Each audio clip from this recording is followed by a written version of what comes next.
So boom, welcome back to the channel. What's good with y'all? Wagwan gang. Y'all already know what the going on. Make sure to subscribe to the channel, like the video. I say that because whoever doesn't subscribe to the channel, like the video, your mom's a hoe. I'm just saying, bro. So today's video, we got George Carlin on drugs. Real quick though, make sure y'all dab on the subscribe button, hit them folks on the like button. Subscribe to the channel because in this channel, my goal is to provide you with content that's both educational, informative, but also entertaining to watch as well. Hence the term edutainment, you know what I'm saying? My goal is to make you laugh, brighten up your day, while also giving knowledge and information that you can apply to your own personal life and make it better. Alright, so we got George Carlin, drugs, D-R-U-G-S. Drugs, what's that spelled? Drugs. So, real quick though, if any of y'all are struggling with any personal addiction to marijuana, pornography, weed, caffeine, sex addiction, whatever you're struggling with, I have a whole free mini email series, free mini email course that walks you through how to better manage your addiction and really get over it. Not only manage it, but like completely get over completely, right?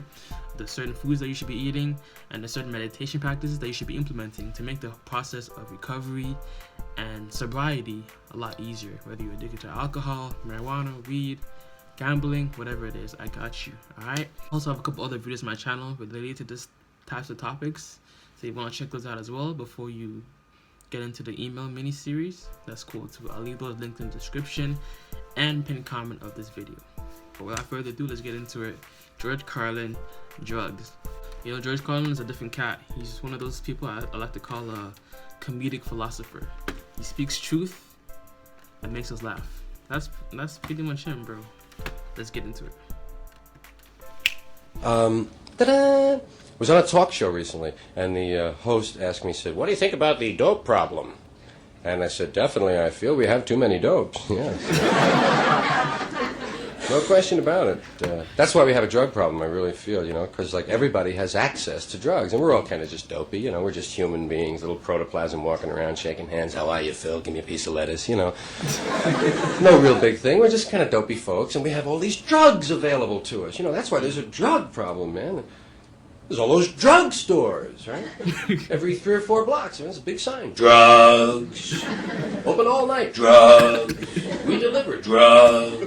Cut rate. Drugs. It's the biggest thing on their sign. Cosmetics, sundries, drugs. And the pharmacist is always stoned. You ever notice that? Check his eyes. He's experimenting with something there.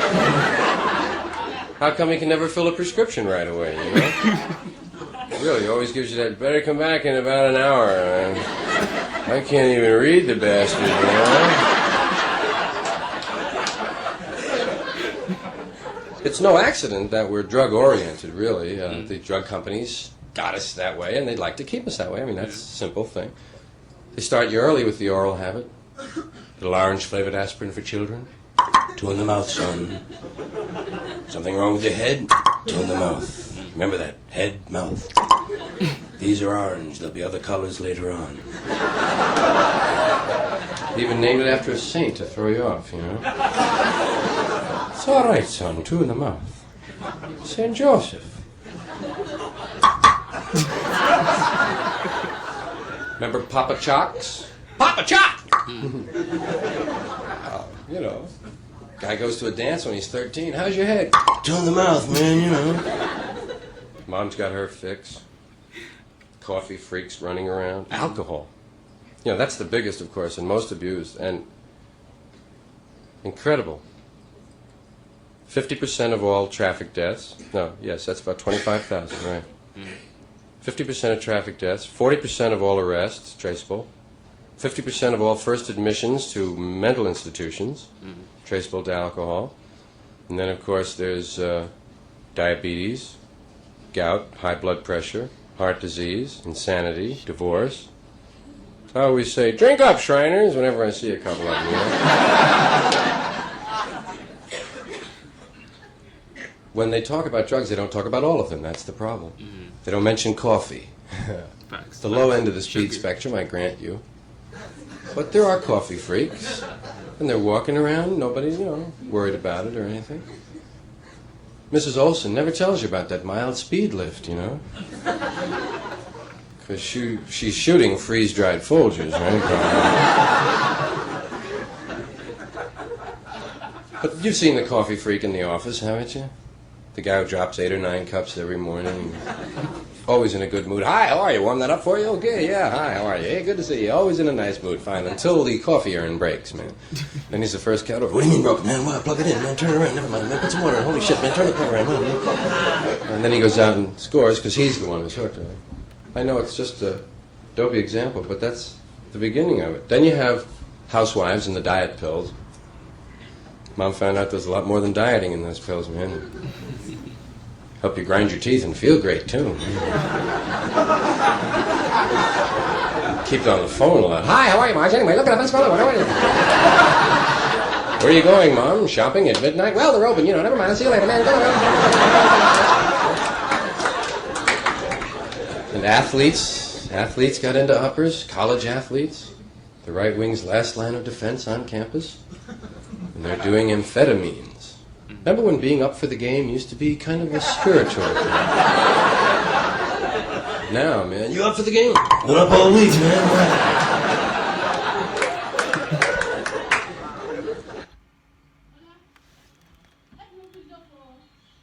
Birth control pills. That's part of the drug scene, isn't it? You'd have to count them. The entire female population of the U.S. is being used as the guinea pigs to find out if birth control pills are going to have any side effects or not. Isn't that nice? Really, if every lady who used them gets to 61 and one leg gets shorter than the other one. Yeah. Better call the pills back. Birth control pills are still on prescription. You still need a note to get laid, you know. So bad. Not only do you need a note, you got to go to one guy to get the note, and then you got to bring it to another guy. Everybody's in on it, you know. Ladies must feel silly going in there. Here's my note.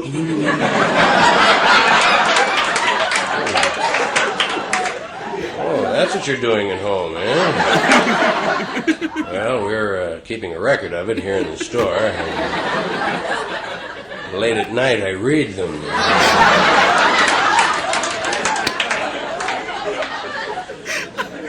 Well, someday birth control pills will come off prescription. And when they do, they'll need those cute little catchy names that the patent medicines have. They'll sell birth control pills, you know, in the corner drugstore. There'll be 1-cent sales at Rexall. There'll be attractive little cartons, merchandising campaigns, a special Christmas package, and they'll be right up there with the Schraff's 2-cent mints at the cash register, you know. Take your change in birth control. And they'll need those cute little names which describe what the product does. Names like, well, we have so many patent medicines today. Sleep Ease, No-Dose, Denture Grip, Orifix. Sounds a little freaky, that one. I don't know. Listen, may I have an Orifix?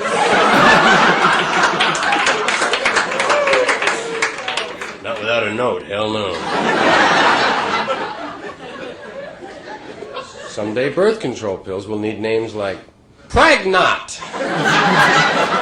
Pregnant? Doctors prefer Embryo. Here's one for the ladies. Nary a carry. Something lofty and poetic. Nay, family way. Something earthy and crude. Mom bomb. Something for the youngsters. Junior Miss. Here's a real man's product. Inconceivable. Mommy Not, Fetus Fail, Kitty Kill, Papa Stomper, whatever you want. Womb Broom, Humpty Dumpty, you know. They're clever guys. I wouldn't be surprised if they come up with a birth control pill that doesn't work all the time. We call it Baby Maybe. Available in the 6-pack, the sex pack, and the handy shack pack for you weekenders. One for home, one for office, and one for the glove compartment, guys. And don't forget to save those wrappers. Remember that? You always save 60 wrappers and get some azalea seeds. Here's a phone call that'll never take place. A common phone call that will never occur again once birth control is universal. Once everyone has a way to plan No bachelor will ever have to fear this phone call again. And they fear it. So do married men. It's a scary call if you're fertile at all. Hello. Hello? Dave? Yeah, this is Dave. Who is it? This is Jane. Jane? Jane who? Jane. From last night. Jane? Jane. You met me at a party about 6 to 8 weeks ago. And you said I was a real good sport. Oh, Christ, yeah. Jane. How are you, Jane? Pregnant. And I'm gonna jump out the window. Say, you are a good sport, aren't you, Jane?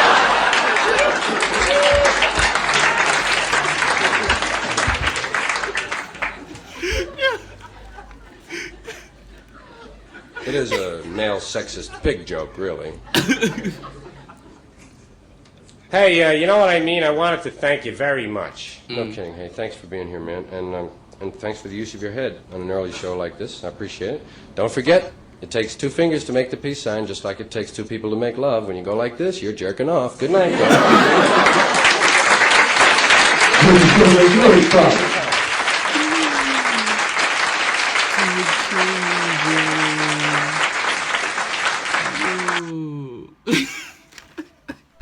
Embryo, that one had me. Embryo.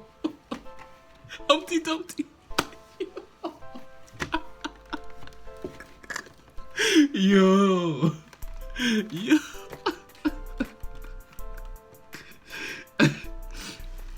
But the main part is like a lot of the things that we do or take for granted, like we're actually addicted to it.